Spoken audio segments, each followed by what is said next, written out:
Go live. Good morning, everyone. Morning. Hello. Morning. It's the 11th of December, 2025. That reminds me, it would have been my father-in-law's birthday today. So happy birthday. Happy birthday. Happy birthday. And please put in the chat where you're watching us from today. I am in Central Florida. Dr. Kiltz is up in Syracuse, I think. Snow country. I love that. Love the snow. And Alia's near the equator. And Moira, where are you coming from today? So I'm coming from the west coast of Scotland, near the mountains and the sea lochs. All right. Love that. Hopefully one day I will be able to visit Scotland. So put in the chat hashtag KMT for what are we giving away today, Alia? I said a baseball cap in the chat. Hashtag KMT for a baseball cap. Everyone's going to get full uniforms as a Kiltz Mighty Tribe ambassador. All right. Are we working on new shirts with? Yeah, we are. That was brought up. Oh no, we should have Kiltz Mighty Tribe ambassador shirts. That's a great idea. Yes. All right. So today our guest is Moira. How do you pronounce your last name? I apologize for that. It's Newiss, Moira Newiss. Newiss. Okay. All right. And she's an expert in the field of metabolic psychiatry. She's done some work with brain energy and long COVID. And before you introduce yourself, Dr. Kiltz, do you have any comments today? Another beautiful day in the universe. I'm so grateful to everyone being here. Moira, thank you for helping us share the message of health for all humans and bringing metabolic ideas and to the mindset. And Alia, Dr. Nelson, good morning. Good morning. So, Moira, if you could, go ahead and tell us about who you are, how you got here, your own story of healing, which I believe you have something with that as well. Lovely. Thank you very much. So my journey started a long time ago now. I was a senior manager in the NHS, the health service in the UK, for 20 years. I worked in acute hospital, primary care services, community services. So over that time, I gradually got more and more stressed until my body really didn't cope with it so well. And I ended up with chronic fatigue and 4 different mental health diagnoses. I was really at one point struggling to even get off the sofa, struggling to walk down the road, very severe brain fog, depersonalization, anxiety, low mood. And I kind of struggled on thinking maybe it was more to do with energy to start with. I didn't really appreciate that time that mental health and physical energy are kind of related in many ways. I carried on and eventually realized I was going to have to change my job. That was part of my kind of awakening that maybe the job wasn't suiting me so well any longer, even though I actually loved it, but it was very stressful. So I decided to make some changes. Along the way, I had seen my GP a few times. All my tests came back normal. I got offered antidepressants, didn't really want to take them, thought there might be some other way of coping, making things better. I did see a psychiatrist once who actually sat me down and taught me how to do deep breathing. And that was probably the start at which I thought, okay, maybe lifestyle is going to have something to do with recovery. And so over the next few years, I dabbled in, lots of different things, really, stress management techniques, but also changed my diet. And I had been surviving a lot on caffeine and sweet foods, chocolate in particular, chocolate cake. I would even leave board meetings to go and get my fix of chocolate and caffeine with nobody knowing, come back to keep myself going. So I went low carb initially, and then I decided to retrain. I got very interested in nutrition, decided to retrain as a nutritional therapist. And in my very first 2 months of training, there was something about mitochondria in the syllabus. And I got really interested in mitochondria, discovered the ketogenic diet and its effects on mitochondria, decided to do a full keto diet myself for several months. And that culminated at the end of 3 months in me completing a 100-kilometer bike ride event, something I would never have been able to do, like, a while before that. And I remember coming to the finishing line and I was crying tears of joy because I knew at that point that I had completely sorted my energy problems out. And while my physical energy improved, my mental energy improved too. And all my mental health conditions also went into remission. So that's kind of how I got into the world of nutrition and complete my training, 3 years of training to be a nutritional therapist and a health coach. I have dabbled in carnivore myself as well, partly because a couple of years into being keto, I discovered that after a viral illness I had, that my thyroid was a little bit struggling a little bit. And so I decided I would try, keto wasn't really sorting it. So I decided I would try a carnivore diet. And amazingly, to me at that point in time, within a few weeks, my thyroid was completely back to normal. So I continue to I cycle on and off the carnivore diet, using it to make sure that I keep my thyroid in the right place. I do have an autoimmune thyroid condition. And I am not strictly carnivore, but I'm very animal-based myself. And I now work with clients using similar approaches, particularly in the field of chronic fatigue and mental illness now, to help them reboot the brain energy and, get their lives back on track again. So that's a bit about me. Very good. I would like to answer this question. What type of doctors are you all? It's someone watching, a new person watching from. Well, I'm a OBGYN and a fertility doctor. Dr. Nelson? I'm a family physician and metabolic health practitioner. There you go. Moira, what's your Yeah, so I'm not a doctor. I'm a bank registered nutritional therapist in the UK. That is the professional body for nutritional therapists.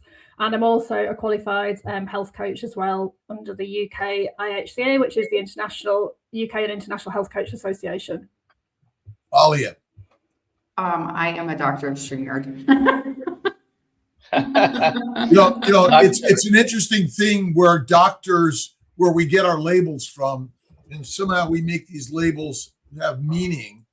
But Moira, did your standard training as a nutritionist teach you about carnivore and keto as a therapeutic modality to heal people who are sick mentally and physically?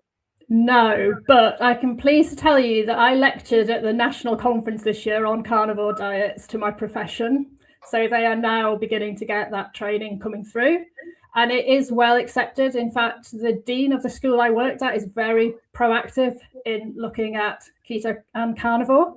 And I know that there is definitely a strong interest growing in the profession. Many people experimenting on themselves with things, It's interesting in my profession, you quite often, on several group chats, and you quite often hear of people who themselves still can't resolve their health problems. And I'm thinking, when they haven't tried keto, they haven't tried carnivore, so they're really only dabbling in the edge of metabolic health, I feel. And they're not maybe, really diving in deep. Is it possible it's simply we're poisoned by plants? Yes, I do believe that. And I think that even personally, the thyroid issue might have been me eating too many nuts and things like that was affecting the absorption of minerals on my keto diet, and that didn't have a lot of plants in it. What do you know about keto? What do you know about goitrogenic foods? Well, yeah, that. Well, So goitrogens are known thyroid damaging substances. Yeah. That's simple. And so what if they're all tumorigenic? They damage every organ system and cellular structure of our body, not just the thyroid gland. Yeah, I think there's several different plant compounds out there that can have systemic effects. It's not just goitrogens, there's lots of others too.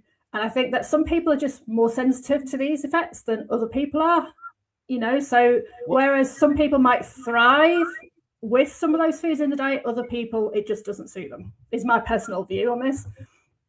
Could cancer be an allergic reaction?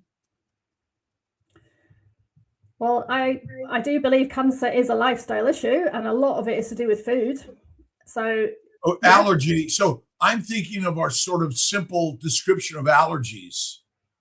And an allergy or an inflammatory reaction is redness, swelling, pain, heat, dysfunction, damage to the cellular structures, the cell, damage to the organ that those cells are critical for, and then death, dysfunction and death of the organism.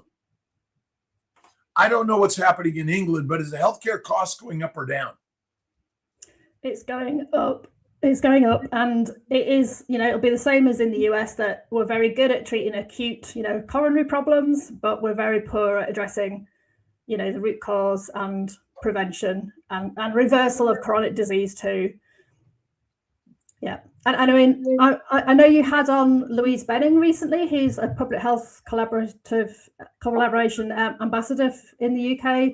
I actually also involved with that charity because I'm very much a believer in supporting, the message that real food is part of the answer here. And I sit on the scientific committee for that charity. And our message is clearly that, the starting point needs to be real food for all chronic disease. It's all disease. I mean, you name it, it's what we breathe, drink, and eat. Because even a carnivore can get any illness. Yeah, absolutely. And I've even been at ketogenic, professional events where people are consuming a lot of alcohol, for example. And I'm thinking, so you might be eating well, but you're putting a lot of toxins into your body. That's not a good thing generally. So I believe it's a holistic approach. It's not, personally, I believe that if you're, for optimal health, you've got to be exercising regularly. Personally, I lift weights twice a week. I very much encourage my clients to be thinking about circadian rhythm, light exposure, as well as the food aspect. So how does a ketogenic or carnivore diet physically changes brain energy metabolism? Great question. So in a few different ways. Firstly, I'm assuming that anyone carnivore is really also probably keto as well in terms of producing ketones.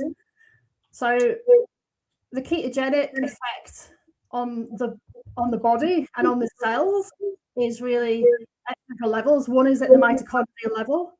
So mitochondria, prefer in many ways to burn ketones as a fuel. It's cleaner, it gets around, it uses less oxygen, and it also gets around the problems of things like insulin resistance where the brain can't access glucose effectively. It's also anti-inflammatory in a variety of different ways. So all those things kind of support, the improvement of brain energy just generally. And there are quite a number of studies coming out now showing that ketogenic diets in particular are, being used in even randomized control trials now for depression, for bipolar, etc. And we're getting really promising results. Someone is asking about creatine for brain health. Yep, there are some good studies, and it is increasingly being used as a supplement for energy, supporting energy and ATP production. So many people might be familiar with it being used for, in terms of muscle training, but actually we know that it has an effect in the brain as well. So it is something that you could think about using if you want to use supplements.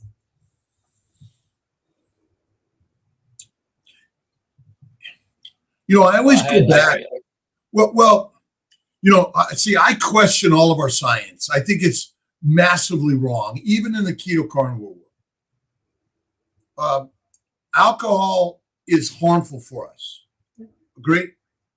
And alcohol is made by microbes, yeast and bacteria, fermenting amino acids from proteins and simple sugars, mostly from plants.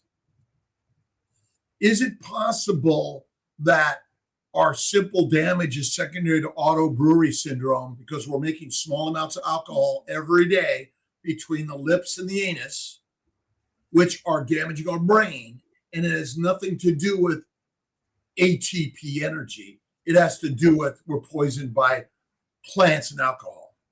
But there's definitely a good argument for that as well. So one of the problems I commonly see is, I'm sure you do too, symptoms of, that the gut isn't happy with bloating, pain, whatever. And I think my personal view is that is probably to do with fermentation at the wrong point in the gut and too much fermentation going on of plant foods, in the upper intestines, with lots of knock-on effects, in terms of things like stomach acid production, enzyme production, and that will all feed in because, we're really complicated organisms. So if one thing goes wrong somewhere, there will be a signaling process in there that will link back to the brain, whether it's through the nervous system or hormones or, proteins.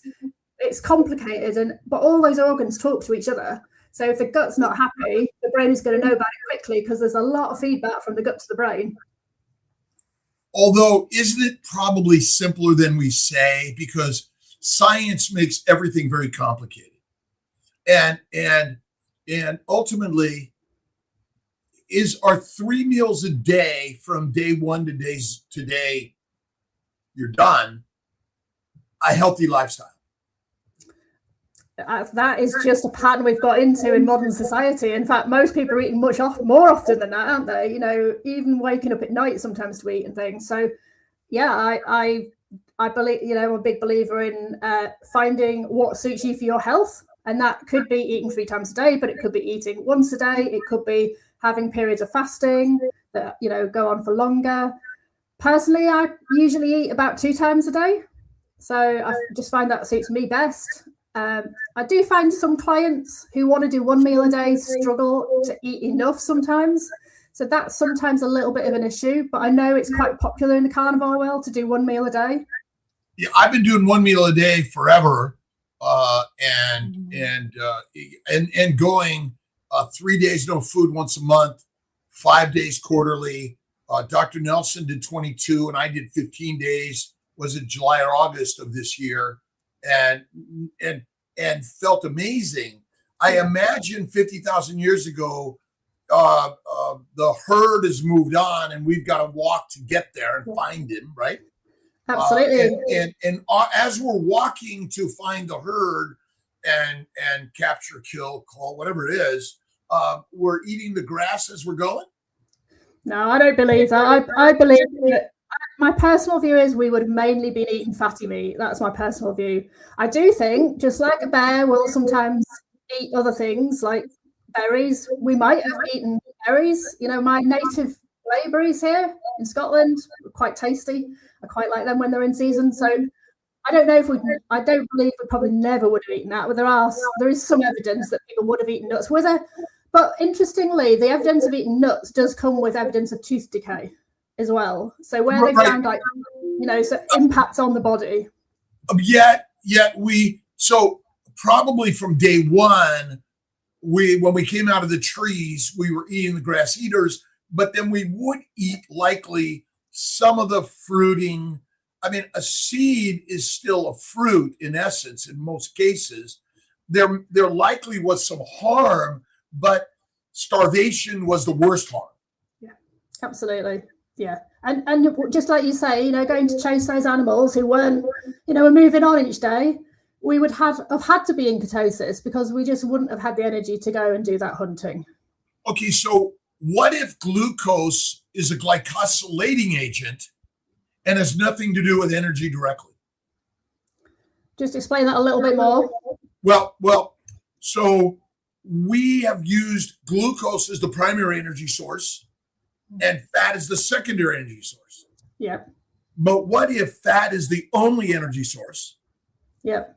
And glucose and other sugars in the human body, because there are 9 sugars in the human body: glucose, galactose, mannose, fucose, N-acetylglucosamine, N-acetylgalactosamine, a couple of others. But every cell, the DNA tells the RNA to make a protein. Mm-hmm. And the proteins are being made at the speed of light. All proteins go through a post-translational modification, meaning that something is added to the protein to give it its proper shape, charge, pH, solubility in water or fat, and function, essentially. Glucose is just another glycosylating agent versus glycation. So glycation is the abnormal binding and damage that sugars do to cells. And we measure that in hemoglobin A1C. And so we eat food and it's digested and it's broken down to amino acids, simple sugars, and fatty acids. Fat goes to the lymphatics and it's distributed everywhere in the body via chylomicrons from the gut. Mm-hmm.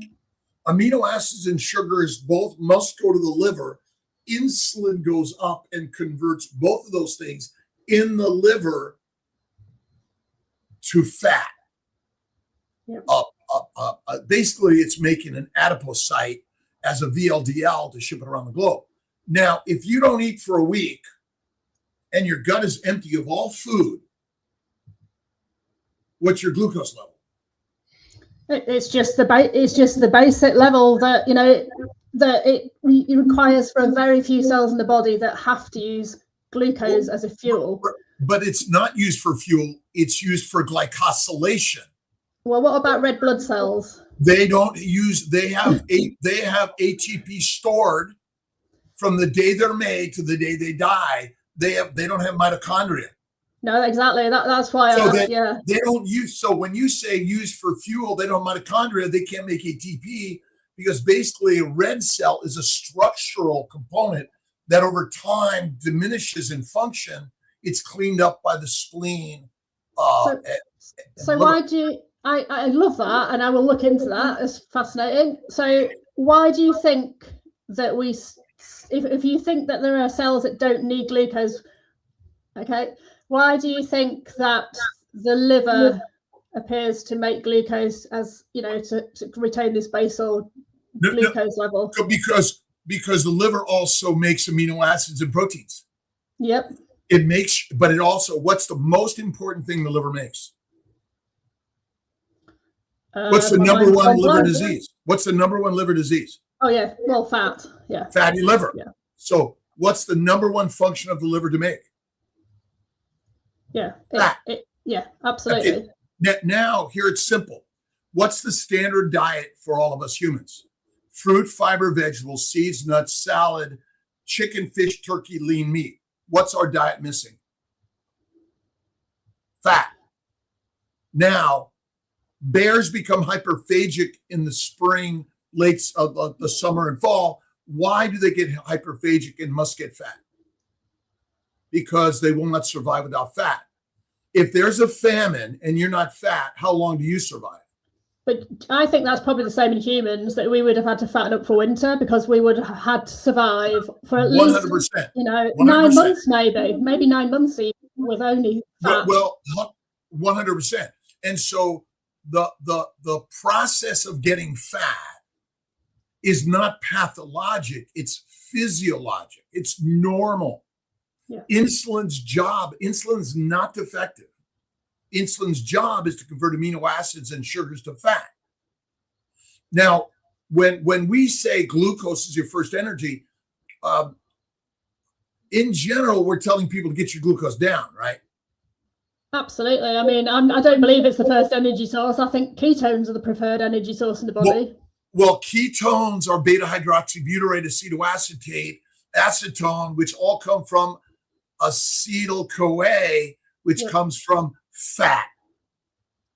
And so again, I question just their complicated science. If we simplify it, obesity does not cause disease and eating fat does not cause disease. The plants and the protein, low-fat diet is our number one killer. Yeah, I totally agree with that. Absolutely. Yeah. And I mean, it's fascinating what you can do. I climb mountains. So for people who think that, obviously you have to adapt to a fat diet to get full,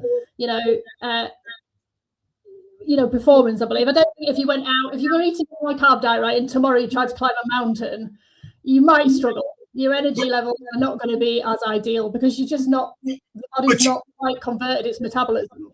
But your problem is not ATP. Your problem is your red blood cells are damaged. And so your oxygen carrying capacity is low.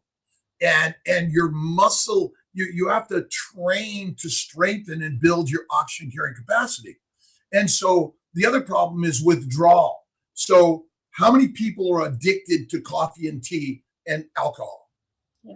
Yeah. And so we're only withdrawing from our addiction, and our addictions are powerful because in general, you didn't have those products. You just had the plants, which were sweet and sugary because it got you fat before the winter. Yeah, I totally agree with that point of view. And the only point I was trying to make is that I climb mountains, and people struggle to believe you can, survive on fat, but actually you can't just survive, you can thrive on it. It makes life so much easier because you don't have to eat half as often when you're out and about. If you're surviving on fat as a fuel, you can climb 2 mountains and feel amazing at the top. And okay, I might eat then, but actually you don't even have to potentially. So well, but the simplicity is glucose is not our energy. No. It's a glycosylating agent because most people don't know anything about glycobiology. This is one of the most amazing sciences, but fat is always the fuel. Because if you're an anorexic, how long do you live? Well, it's got the worst mortality rate in any mental illness. That's correct. Yeah. Is it possible the plant drugs are damaging the brain and making us psychotic, schizophrenic, depressed, and we can't even think or see straight? There's definitely some evidence that plant compounds can contribute to that. Absolutely. And I do think that I've seen with clients that sometimes, when they've tried going keto already and they've still got problems, if they go carnivore, it's just that another step up, and it's just removing more of those. The only difference is you're taking the plants out because you're still using fat as a fuel. Well, fat is always the fuel. That's where I want us all to get to. I mean, Dr. Nelson did his normal activities for 22 days and didn't eat a thing. I did 15 days. I climbed mountains. I flew airplanes. I operated on people. I went to work every day. Food, we need far less. Every time we tell people we're not eating enough food. But I'm curious about your experience in people that have had anorexia or mental brain dysfunction and moving them onto a carnivore diet versus a keto diet. Yeah. So I haven't dealt with anyone with anorexia. So just say that first of all. So I deal with people with schizophrenia, bipolar, depression, anxiety, various other conditions. So I can tell you, I've got a case study I'm hoping to publish this year, which is actually about severe anxiety. So it's an interesting one because the lady came to me and she'd already done a bit of experimentation herself. She had gone low carb already, and she did feel a little bit better, but it wasn't really shifting things enough. So she when I looked at her diet out, I would have think she was probably already in ketosis, which she wasn't measuring, but it looks pretty much like a ketogenic diet to me. But because she was still having a lot of severe problems, it wasn't just mental illness, it was severe anxiety. She previously struggled with binge eating. She also had severe reflux, vasomotor symptoms, quite severe, all the situations severe, and she went on to carnivore, and almost really within a few days, everything got better. So absolutely, it's, that's a classic example of how it can make a big difference. Is the problem we have easy access to too much food and the wrong foods, which damage our brain? You said a food binge, which ultimately any animal came across a fruit tree. You and I came across a fruit tree, and we knew if we didn't eat as much as we can, we would not be able to have enough fat on our body, and we would die. And so binging is just a natural, normal, instinctual drive because of the access to the foods that are, a cupboard or a refrigerator, a cellar, and Uber Eats or Grubhub or whatever it is not natural or normal to the human existence for the first 3.5 million years. Yeah, it's a huge problem, isn't it? It's a ubiquitous problem in that it's absolutely everywhere in front of you, this kind of food that is very hyper palatable, designed for that bliss point, to make you want to eat more. That's what it's designed for. And it's really effective. There's even slogans. We've got one in the UK. There's a slogan, once you pop, you can't stop. They even market it because of that. So, yeah, absolutely. We would be driven by cues in the brain, symptoms, all sorts of things would cue us to kind of want to consume, more berries and things at certain times of the year to fatten us up. Absolutely. And is there a purposeful mission by the government's industry in monetization to sell us content ideas that make us actually sick, miserable, and now we're simply being treated with more drugs, doctors' dissections, and it's your DNA genetics, and that's your problem? Yeah, I think it's huge. So having worked in the health service, I've seen some of the difficulties in trying to move money across to prevention. It's very difficult to achieve. Personally, I think there's a conflict between governments, big businesses on the food side, and the pharmaceutical industry. That I don't have all the evidence to support that. It just seems to me that, charities like the Public Health Collaboration Charity, where we're trying to really make systemic change and get, food used as a really good tool, we're just not having the political buy-in to make it happen. And I suspect that's partly to do with the influence of business, unfortunately. And that's why, people like yourself are so important for getting word out there, because actually knowledge is power. That knowledge is required for individuals to change their health. And that's really what my approach is. I think what needs to happen at the moment, we do need to be challenging from the top at the top level too, and hopefully that will make progress. It appears in America you have progress with some changes. So we're hopeful that if we make changes, we may follow.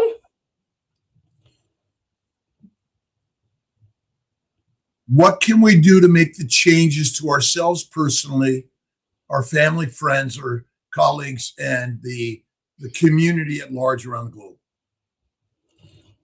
That's a big question. Personally, we're asking you to solve the world problems. Yeah, exactly. Yeah. So at a personal level, my personal belief is that you need to get your body burning fat optimally. Fat is the fuel. We need to be using that as well as we can. So we need to be training our metabolism to burn it effectively. And that means eating things like fatty meat. Some people will cope without cutting out all plants. Some people will put a bit dairy in. Some people have eggs and fish. But the message is, let's eat the foods that our ancestors thrived on, is my main message to people. Think about, even we don't need to even go back that far. I've got a 99-year-old relative who can remember his dad having stomach problems, and his dad was a butcher, right? But he was eating not, things as well as meat. And the GP said to him, so this is going back, 70 years maybe, because he was, it'd be more than that, 80 years. He was a boy at the time. And his GP said, just the meat from the butcher shop, just eat the red meat, with fat. And he resolved all his health issues. So we don't have to go very far back before we can actually see that advice still being used. There are So for me, it's that, and then it's about the other lifestyle things too. It's about getting natural light. It's about moving your body during the day, so you're in the active phase. It's about managing your stress and other things. But at a societal level, we need to start taking action locally. So I run a low carb course locally. It's a real food course. So I've tried to be proactive in that. I actually got a government grant from the Scottish Government to run that. So that's great because that's, they're getting the results back of that, when I do the audits. And also, I'm involved in running a Scottish conference for the PhD charity, so we're trying to get the word out to primary care professionals and lay people. We get a really mixed audience. And I think it's all these things. We have to tackle it at every level. And then we need to lobby the people in power, the politicians, and the civil servants and other people as well. Is being an example and staying strong in the mission of the Lion a critical part of our lifestyles to share and inspire? I believe so. Yeah, I definitely believe so. I think if it's like if you go and see a professional who you look at and you don't really feel that they look very well themselves, it's not inspiring, is it? That you think they've got to have the message that's going to change your life. So absolutely, we have to. And actually that can be difficult, right? We've got to prioritize things in life. We've got to prioritize, going to buy the food, cooking the food, going to the gym. But you have to kind of take one step at a time. That's what I often say to my clients is it's one step at a time. Tomorrow, let's agree what you're going to do tomorrow. It might be as simple as putting your shoes on and leaving the front door of the house to go for a walk. You don't need to say I'm going to run a marathon. You just need to say I'm going to get out and walk. And then the next day you go a bit further, So for me, it's about simple changes that you can start activating tomorrow and you build on them as you go. And that makes it more sustainable. If you can, I'm a big believer in thinking about how you generate new habits. You have to break habits too, but generating new habits, is often a case of thinking about, not just what you're going to do, but when you're going to do it, how you attach it to something else in life. Most of us will brush our teeth in the morning or when we've eaten food. So that's the habit that we've ingrained in ourselves, and we know that we do it all the time of day. We know where the toothbrush is, and it's the same with food or lifestyle things that we just have to, think, right, when am I going to do this? Plan it into your life. Every day after work, I'm going to go and pick up, go to the butcher's, whatever it is for you that makes a difference.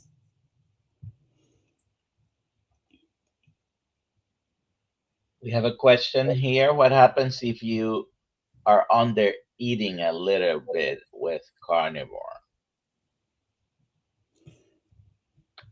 Okay, well, I think my view on this is it depends on how often this happens and whether you've got how do you know you're in? I do have clients that I can't resolve their symptoms. I do start looking a bit more at how much they're eating, and occasionally I find that someone's either overeating, undereating, and I will just try and adjust that a bit. So I think it's about adjusting it, but it comes back to how do you feel? Have you got any problems on what you're eating? Because you might not be undereating if everything's great. That might be what you need to eat. So I'm sure other people on here can view on this, but I think it comes down to that trying to just, my view is that people should start eating the foods that they should be eating and then see how they feel. And usually it self-adjusts. Some people will very, very quickly say, oh, I eat 3 meals a day, I'm just going to go to 2. And some will say, I'm just going to go to 1, because, the whole nutrient sensing thing kicks in, the body adjusts things. So again, this might be someone who thinks they're under eating, but they might not be, because if they're eating 1 meal a day and worrying they're not eating more, but that might be okay for them. So I guess you guys probably, I know Dr. Kiltz was saying you eat 1 meal a day. You probably don't worry about under eating. You probably just eat till you're satisfied, I'm guessing. In general, most of the time we get satiety kind of reflexes. And when you're carnivore, you minimize and or eliminate plants and you eat less frequently, the power of the mind and the strength to do hard things, like don't eat for 2 weeks, or get off coffee, or get off alcohol, or get off negative ideas and be more positive and be more inspirational. That's one of the byproducts of carnivore that I've realized in my life. it's one of the best things I've ever learned to do. Is carnivore gave me the strength of a lion, and because I used to be overdrank, coffee too much, a lot of negative thinking, and didn't have the strength that came with carnivore. And Mansoor says, Dr. Ruff, you look like 53 years old and healthy. 69 3/4, 70 March 12th. And I've never felt better in my life. And when am I going to die? I don't know. Is modern healthcare really good at predicting, or have they given us a fear mongering? You got to get this diagnostic test, and then it leads to therapeutics, and then you worry. And has worry helped us one bit in life? No. And I think as humans, we're so good at being caught in the past or the future and forgetting about the present. That is one of the things that I think probably as a species, we're probably the only, we don't know for sure, but we're probably the only species that does it. And we forget to live in the moment and enjoy, the moment that we've got here. Yeah. And so do you have any mindset ideas or other non sort of dietary paths in order to help build your healthy lifestyle? Yeah, absolutely. So I'm a big believer in positivity generally. So using things to help with that. So, even as simple as, when you wake up in the morning, saying to yourself, it's going to be a great day. And if you don't really believe that, you can say to yourself, I really hope it's going to be a great day. So even simple things like this, even looking in the mirror and saying, hello, amazing, good morning, how are you? It's going to be good. Give yourself a high five. I dance in the kitchen every night when I'm cooking my dinner. Put the music on. Mindfulness. I love mindfulness. Being in nature. Taking the awe of nature. Looking at a tiny insect. This morning, I went for a walk every morning before work. This morning, down my way, the farmer's got a new ram, and the ram's obviously been told that it's really, really friendly. It comes for a cuddle, so I can rub its head every morning. So this sheep I'm in conversation with. So, it's just all good stuff, isn't it? And I live somewhere where it's quite wet and rainy a lot of the time. So, any other little things are great. I saw a red squirrel the other day. So yeah, I think mindset is really important, and it can be hard if you're feeling in a really bad place. So people can struggle with that a bit. When I had severe brain personalization, and if somebody had said to me, you just need to think more positively, I don't think I'd have taken that very well. But I think together as a powerful tool to use that alongside diet and other things, it's really important. Yeah. One of my favorite books, of course, in Miracles, Christ-Based Teachings, which is a big one that I recommend for everyone. It's and basically a faith, but you got to instill in your mind the philosophy of those that have come before us to help us shed our negative thinking. I think mindset is the master set, and you got to read, listen to, watch stories that are going to be inspiring.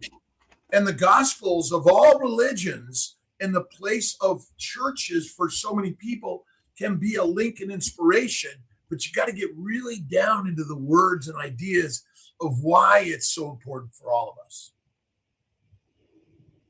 And, what are you reading? What are you watching? What are you listening to? Do you have any favorite books, Moira? As in, what kind of books? Any books that have inspired you into positivity and mindset?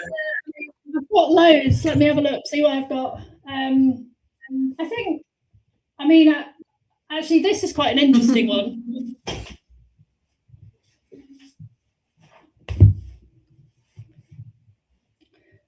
It's not so much about mindset, it's just another idea for people to be thinking about, which is a book called The Art of Rest.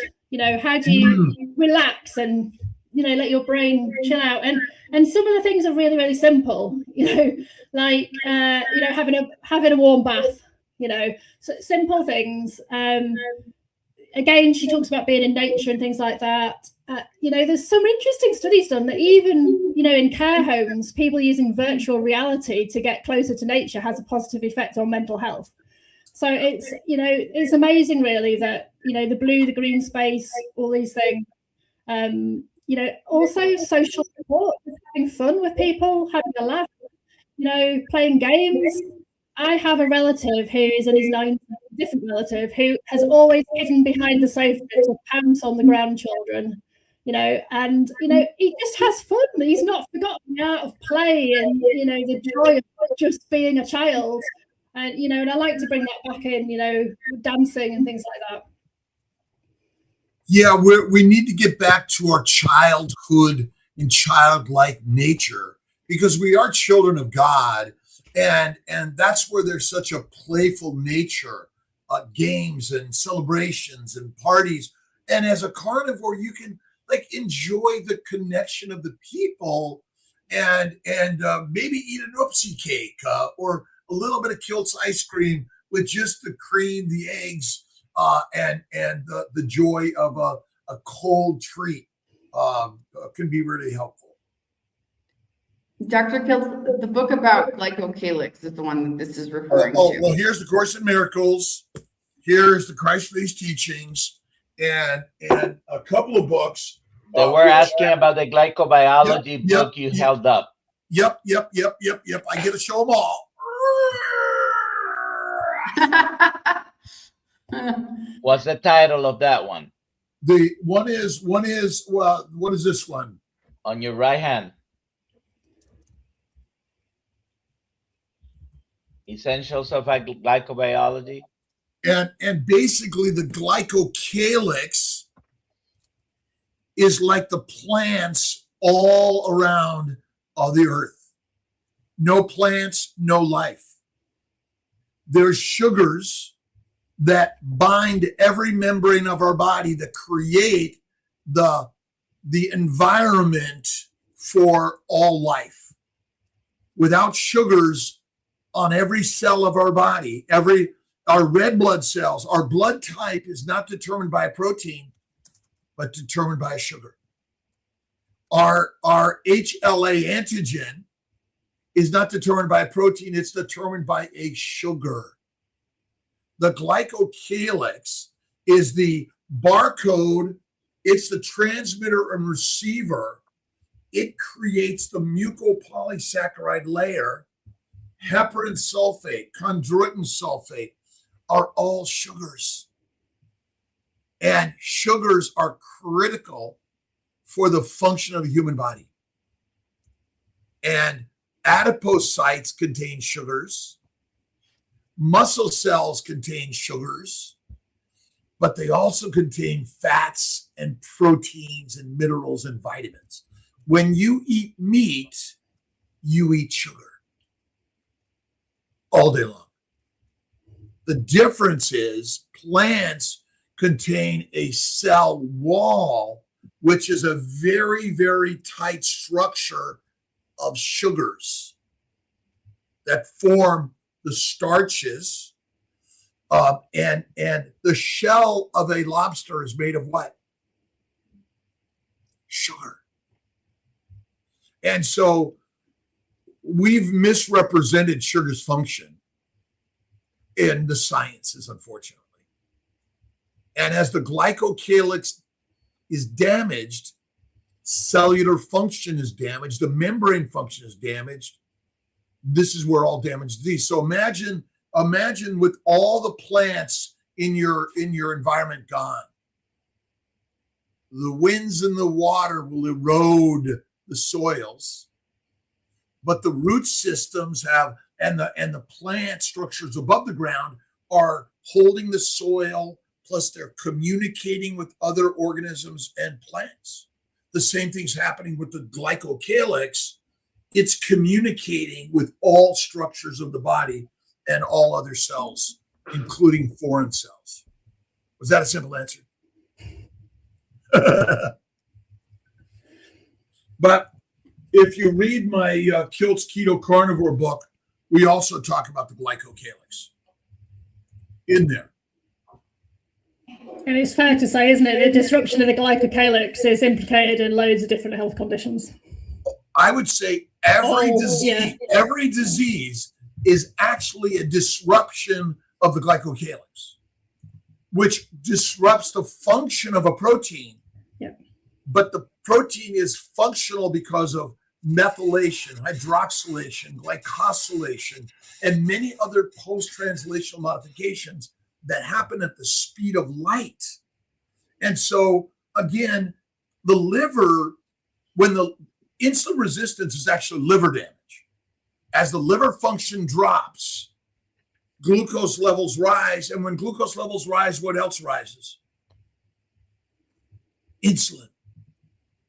Insulin is just trying to do its job. And we are messing it up because glucose is not your energy. Acetyl-CoA from fatty acids is the only energy of your body. That's my story.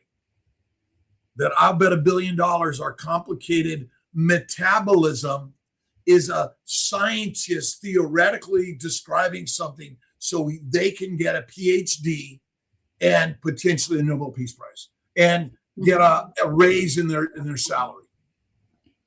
Prestige, power, publishing. Money is the devil.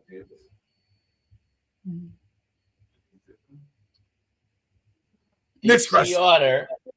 Deep Sea Otter asks, is coffee considered a health? Well, my view on that is no, it's not. There are a lot of studies out there trying to show it is. I'm not convinced personally. Well, so has alcohol been shown to be good for us. Exactly. Look at driving a car is good for us, healthy. Riding a horse, doing a marathon, flying in an airplane. They're just things we do. Now, what you think about them is a major factor, and how you consume them is a major factor. It says, the Ozempic is sure making its rounds. Saw Melissa McCarthy change. Nice, but is it really healthy? It is not. It is not healthy. It is in our modern world. It's like, okay, you want to go to the store, do you walk or take a car or a bus or a train? All right. But GLP-1s, 2s, 3s, 10s are not good or healthy for us. Moira, what is a healthy diet for humans? Well, I believe it's what we evolved on, mainly fatty meat, maybe occasionally with other stuff like we've talked about, maybe some berries occasionally, a little bit of plant food occasionally. I totally agree on the view of the Ozempic. I mean, I think that interestingly, if you want to raise your GLP-1, one way to do it is a carnivore or ketogenic diet. It raises GLP-1, so you'll get some of that anyway. So and the biggest problem is that you lose muscle mass as well as that with GLP-1 drugs. That I think they're going to probably be. I wouldn't be surprised if they're banned in 10 years. Let's say that, because there'll be a lot of adverse effects I think that come through, and we're going to end up with more sarcopenia, more frailty in old age, all sorts of things probably. I went gray in my early 40s, by the way. And I love my hair. I love Dr. Nelson's hair. Is gray hair a sign of sickness? No, it is not. By the way, it's a sign of wisdom, right? Wisdom, character. Look at our skin changes, our hair changes. I don't care if you're carnivore, but mindset is the master set. Judge not lest ye be judged, or simply judge with love. You look amazing. I don't care. Does obesity cause disease? Does being drunk cause disease? It doesn't. It's the food and the wine, whiskey, or beer you consume that actually caused all those things. Obesity is not a disease. Is eating fat good or bad for us, Moira? Oh, it's good for us. Good for us. Mightily good for us. Masterfully good for us. Let's do the giveaway. Well, if there's any other questions that pop up, we can answer those. So this is for a baseball cap. KMT, join KMT for free. That's right. Join and become a life coach on Kiltz Mighty Tribe. And we have paraphernalia. We're working on our Kiltz market space where we can help you find products we think are good for us and important. You get a discount. We get an affiliate pricing on that. And it helps those manufacturing of our products around the globe, every country of the world. Steve Roy, All right, well, win this week already? He did. I don't know. This is so weird. Congratulations. You have to email me. I don't control this. I love white hair. I love gray hair. I love no hair. I love all hair. Love What Is by Byron Katie's another great book to read. Well, on the point of hair color, you don't really want to dye your hair because that's a toxin as well, isn't it? So just go for the natural shades. And then if you're judging someone sick and ill because of their hair, that's not the way we're here to live. I am healthy doing that for you. We love you. If you're judging others, you might be suffering with Dr. Zig Ziglar used to say. You're suffering from stinking thinking. Yes, and our good friend Ben Azadi is out there sharing these wisdoms and words of positivity, and that's what we're here to do. And that's my mission in life: is continue to share wisdom and words of positivity, love, kindness, and generosity. Today at 3:00, Jenny Middich. Yeah, Jenny Middich. I'm going to be there today with you. Okay, guys. awesome. And yeah, awesome. I'll send you the link. Oh, Dr. Kiltz can play guitar. 90 Day in the Universe. What do I do with my picket?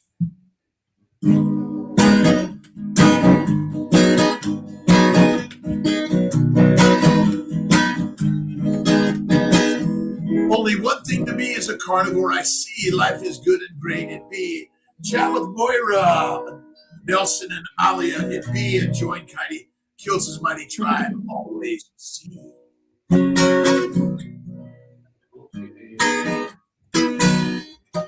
All right. Is it? No. Oh, we got 2 minutes. What are the questions for Moira? There happens to be none. You didn't speak much on the schizophrenia case that you were involved with. Maybe you can quickly tell us about it.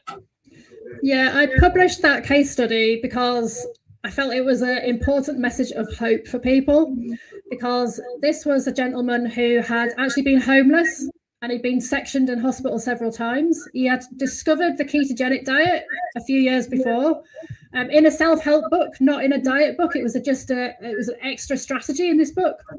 And he dabbled in it, but he was doing lots of cheat days and things, and his mental health got worse in the cheat days. And then he wanted to try the diet more properly. When he came out of hospital, he contacted me and he wanted to do a carnivore diet, which sounded like a great way for him to go. Also very simple, At times he was living in a hotel room because he was homeless still. He only had a microwave, a plate and a spoon. And he just did it using a very simple ground beef, high-fat ground beef and beef tallow. And he put his schizophrenia into remission. And I tracked him I've been in contact with him for well over a year now. He's still in remission and he's now volunteering mental health services. Well, are we in remission from poison ivy? No. All of our problems are not a disease, but an exposure to a poison that damages us. And we are not in remission.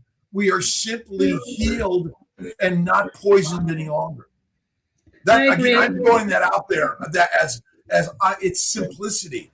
It's like, again, fermentation. You're alcoholic all your life. Is an alcoholic truly an alcoholic? No. They've been poisoned by propaganda that's killed our brothers and sisters. Is it as simple as that? Where can Moira, we what do find you- you, Moira?